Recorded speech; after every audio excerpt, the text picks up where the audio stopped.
Claro que é um composto, é claro que é um combo geral de jogos na altitude, mas eu acho que a referência principal do Palmeiras precisa ser, a LDU jogando fora da altitude.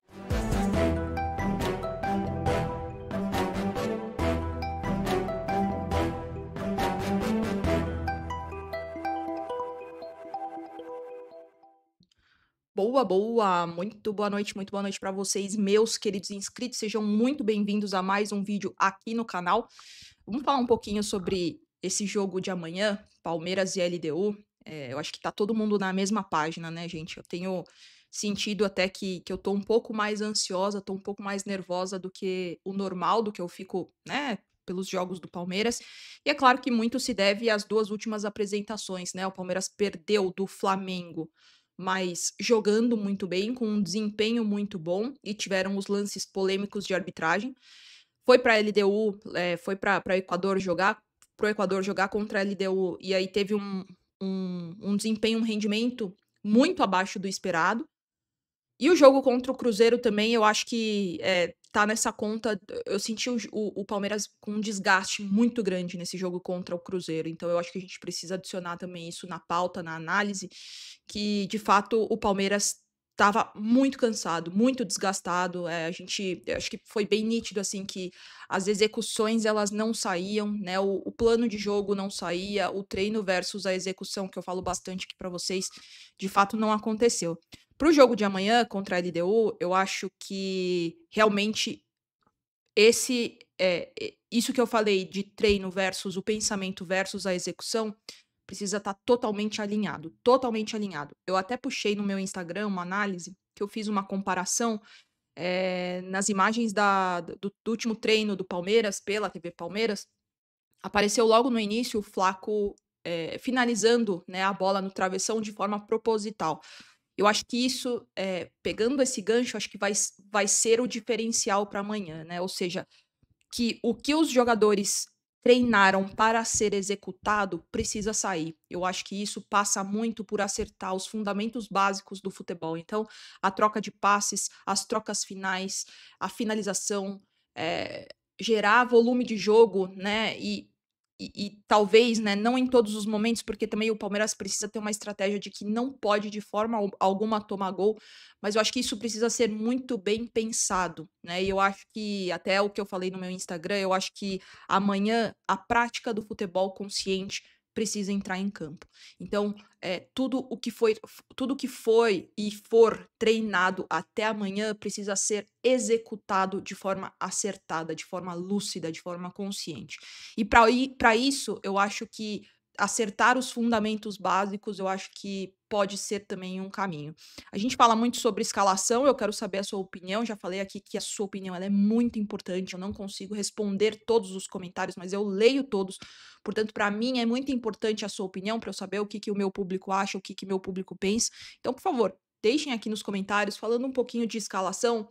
É, já desde o jogo contra a LDU, eu deixaria o time como estava se comportando muito bem, né? Então, para amanhã eu faria a mesma linha de quatro com Gomes e Murilo, Piquerez, e eu iria de Giai, porque se o Abel colocar o Alan, eu acho que não tem tanto sentido você deixar o Kelvin e o Alan juntos nesse corredor direito para explorar a profundidade do campo e voltar, sendo que o Alan já faz isso. Portanto, eu deixaria o Giai, até mesmo em alguns momentos, para fazer a lateral de contenção, né? O terceiro zagueiro. Eu acho que você se resguarda um pouco mais e você tem um ala como uma válvula de escape, né? Uma válvula de segurança. Para justamente um desses caminhos que eu quero conversar com vocês é a quebra de linhas, né? Mudar um pouco a característica dessa ala direita do Palmeiras, desse corredor direito. O Alan tem entrado e tem entrado muito bem, tem feito uma movimentação muito inteligente, tem quebrado linhas. Ele é muito mais dessa característica do arranque, de chamar o drible do um contra um. E eu acho que isso pode ser um caminho para furar muitas vezes a defesa da LDU. E no meio de campo eu iria com, se o Aníbal Moreno estiver apto para jogo, iria com Aníbal Moreno, Andreas Pereira, Felipe Anderson, Alan, Flaco Lopes e Vitor Roque. Caso o Alan não entre, iria de Maurício. Eu acho que o Maurício também é um jogador bastante inteligente, que dá assistência tanto com o pé direito, o pé esquerdo, tem a finalização de longa distância.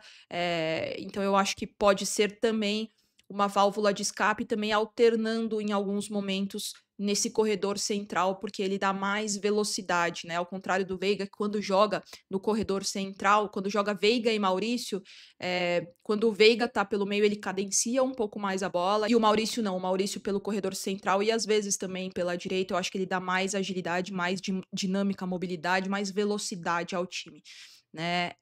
Mas eu acho que enfim, eu acho que se o Abel optar pelo Alan, eu iria com o Giai na lateral direita. Acho que assim você segura um pouco mais a lateral direita e aí você libera o Piquerez, né? Libera o Piquerez junto com o Felipe Anderson e eu não tiraria o Felipe Anderson desse jogo para amanhã. O Felipe Anderson tem sim, eu bato nessa tecla, ele tem jogado muito bem e ele tem sido uma segurança em desarmes também. Ele tem um alto número, tem números muito bons em desarmes nessa temporada, então eu acho que essa sintonia com o Piquerez tem dado certo, e ele também se apresenta para finalizar, se apresenta na área com passe também, então eu acho que esse pode ser um caminho.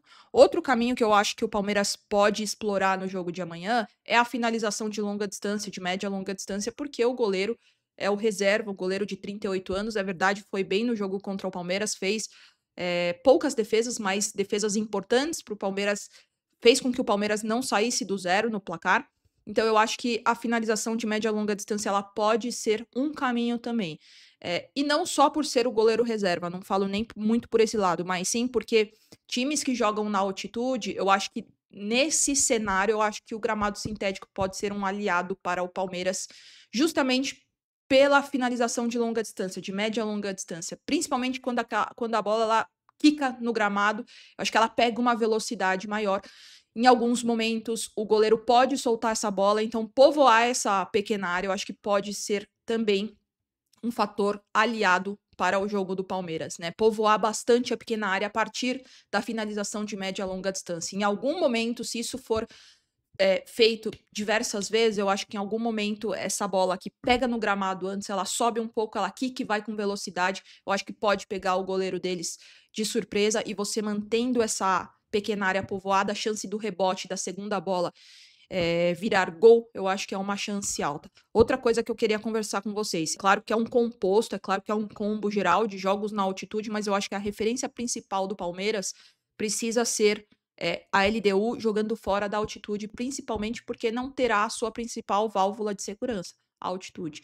Então eu acho que os jogos que o Palmeiras precisa estudar com mais com mais atenção, eu acho que justamente são os jogos contra o Botafogo no Newton Santos, que também é gramado sintético. O Botafogo abriu o placar no jogo de ida, né? Abriu 1-0 o gol do Arthur e com segundos de jogo. O próprio jogo contra o Flamengo também, né? Eu vi que, enfim, teve muito volume de jogo do Flamengo e o Flamengo ganhou por 2-0, né? Então, eu vi também que eles povoaram muito a pequena área, né? Muito volume de jogo e a LDU optou por sair na transição ofensiva, né? Então, acho que essa deve ser a referência mesmo do que o Palmeiras vai encontrar amanhã no Allianz Parque, né? Então, recapitulando um pouco da LDU, a LDU a gente sabe que joga muito, né? Tem essa arma de jogar na transição ofensiva. A transição ela inicia muito até quando a posse de bola tá com o adversário da LDU. Então, muitas vezes em bolas paradas, escanteios, faltas, que a posse e a segurança tá com o adversário, a LDU ela se posiciona impreterivelmente para ganhar essa segunda bola e já sair na transição. A transição ela é iniciada muitas vezes com o Azulgaray ou o Medina, ou até mesmo com o William, o jogador que fez 2 gols no Palmeiras lá na altitude, que eu falei, um jogador muito ágil, esperto, um jogador que pisa muito na pequena área, tem finalização de média a longa distância, e como eu falei, fez os 2 gols no Palmeiras, um jogador boliviano que já está acostumado em jogar na altitude, então é um jogador que o Palmeiras também precisa tomar muito cuidado, e como eu falei, o Azulgaray também, o Medina, né? O Brian Rodrigues, a gente sabe que não vai jogar porque foi expulso naquele lance com o Giai. É um jogador que desafoga muito, né? O corredor da LDU, então é uma válvula de segurança, uma válvula de escape também. Então a gente pode colocar como uma boa notícia para o Palmeiras. E o Palmeiras vai precisar colocar o repertório em campo, gente. Eu acho que o Palmeiras terão alguns momentos que o Palmeiras vai precisar sufocar, terão alguns momentos que o Palmeiras vai ter que gerar esse volume de jogo para tentar um escanteio, para tentar uma bola parada, uma falta. A quebra de linhas também precisa entrar nesse jogo. As ultrapassagens pelos corredores, talvez você segurando com o Giai um pouquinho mais, o Alan pode disparar e aí o corredor esquerdo também pode ficar muito mais veloz com a ultrapassagem do Piquerez e também com o Felipe Anderson. Então eu acho que vai ser um jogo bastante estratégico, mas não adianta só a estratégia se você não tem o mental, se você não tem o emocional preparado para um tipo de jogo desse. E eu acho que a comissão técnica, sabendo como age, principalmente nesses momentos, né? E a gente sabe que o Abel é um treinador, tanto ele quanto a comissão, é uma comissão que trabalha muito a parte mental. Eu acho que esse fator de rendimento ele pode sim fazer diferença no jogo de amanhã, né? Então, talvez fazer um gol até os 15 minutos. O Abel até falou: 90 minutos no Allianz Parque é muito tempo. A questão é que não serão 90 minutos, né? Porque com certeza a LDU vai fazer cera, vai catimbar, vai tentar jogar na parte mental do Palmeiras, vai tentar desestabilizar o Palmeiras de alguma forma. E a gente sabe que a arbitragem da Conmebol é aquela arbitragem que é bem compacta na hora de, enfim, de dar acréscimos e tudo mais, né? Então, eu acho que o Palmeiras precisa fazer um jogo muito consciente, por isso eu trago essa palavra para minha análise, um jogo consciente, um jogo lúcido, né? E para isso eu acho que os fundamentos básicos eles precisam sair amanhã, né? Então eu acho que em alguns momentos o Palmeiras também pode sair na transição ofensiva também, e para isso esses fundamentos precisam ocorrer de forma correta, né? Então as trocas finais, as trocas pelo meio de campo e principalmente a finalização. Então, assim, né, amigos, será um jogo bastante difícil, acredito eu, mas eu acredito, eu apoio, eu confio, e é uma situação difícil, é verdade, mas se tem um time que pode reverter esse placar, essa situação, esse cenário, esse time é o Palmeiras, né? A gente, como torcedor palmeirense, nós, como palmeirenses, a gente tem presenciado viradas históricas, né? Viradas que realmente são motivo de orgulho para nós torcedores, então eu acho que é um time que tem capacidade para isso. Eu não tô falando aqui porque eu acredito, porque não, é porque o Palmeiras tem características para isso, o Palmeiras tem jogadores para isso, o Palmeiras tem jogadores decisivos para isso, tem características individuais de técnica também acima da média que podem fazer isso, né? Como Vitor Roque, Flaco Lopes. O Flaco vai ter que fazer um jogo muito bom amanhã também. O jogo precisa passar muito por ele, porque senão aquele efeito cascata, aquele efeito dominó, ele acontece, né? Não existe muitas vezes uma conexão entre a primeira fase de construção e a defesa, ou seja, não tem, existe uma falta de conexão entre a defesa e o ataque. E aí o efeito cascata acontece, porque o jogo do Flaco não aparece, o jogo do Vitor Roque não aparece, a lateral esquerda fica comprometida, a lateral direita também fica comprometida com apenas uma válvula de escape, que é o Alan, se entrar, ou o Maurício. Então, o jogo do Flaco Lopes amanhã precisa realmente ser muito lúcido, muito consciente. Eu acho que ele vai precisar ter aqueles arranques, né? Aquelas arrancadas com a bola, enfim, para potencializar o jogo também do Vitor Roque. Eu acho que é isso, acho que, enfim, eu quis puxar esse vídeo mesmo mais para a gente conversar, para a gente trocar uma ideia, até porque eu quero muito saber sua opinião. E é isso, gente. Bom, a gente se vê também amanhã, após o jogo Palmeiras e LDU. E até o final da semana também, com bastante conteúdo aqui no canal, com conteúdo no meu Instagram também. E se você não me conhecia, duas ações são muito importantes para você que curtiu o meu trabalho: seu like e a sua inscrição. Combinado, gente? Volto amanhã e nunca se esqueçam: avante palestra, sempre.